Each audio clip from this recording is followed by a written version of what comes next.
Good morning, children. Till now in the lesson Reproduction in Plants, we have learned how a flower plays an important role in production of fruit and flowers. Now, there are certain plants which are non-flowering, that is, which do not bear flowers. Then, how do these flowers reproduce?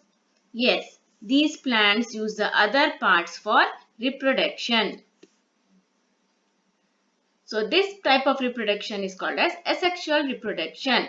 That is reproduction in plants which occurs using vegetative part other than the flower is called asexual reproduction. There are three types of asexual reproduction. The first one is vegetative propagation, second is budding, and the third one is spore formation.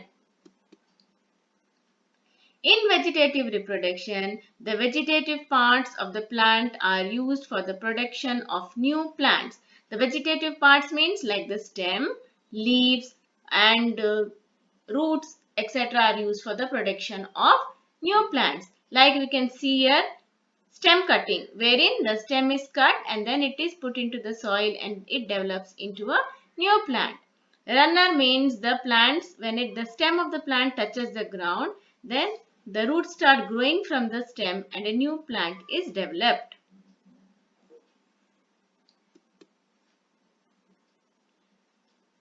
From the leaf, the bryophyllum leaf produces new plants from the nodes on the leaf. When these plants get separated from the leaf, they develop individually into new plants. Onion reproduces through the bulb. Now here are the names of few plants and the part of the plant that is used in the reproduction. The first is sweet potato, carrot and radish. New plants grow from modified roots. In potato, new plants from eyes in tuber which is modified stem. Onion, garlic, lilies etc. from bulbs or corms which are modified stems again. Bryophyllum as we know from the leaf. Sugarcane from nodes on stems. The stem is cut into pieces and that pieces are put into the soil which develop into a new plant. Mint and strawberry. Stem touches the ground and roots develop for a new plant. Just now we have seen that is the runners. The next method of asexual reproduction is budding. This type of reproduction usually takes place in yeast cells. The bud begins to form on parent cell. Nucleus copies and divides, the bud receives a copy. Bud now becomes a separate daughter cell. As we can see here, slowly a small bulge has formed. Then the bulge is starting to separate from the parent cell.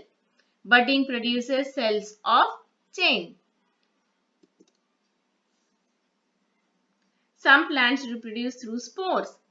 Spore formation is a method of asexual reproduction which is found in non-flowering plants such as fungi and bacteria. In this method of reproduction, the parent plant produces hundreds of tiny spores which can grow into new plants. These spores are so tiny, children, that we cannot see it by our naked eyes. Like, have you seen fungus growing on the bread or any rotten food? The fungus reproduces by spores. The sporangium of the bread mold burst open and release the spores. These spores, when fall down, produce new plants.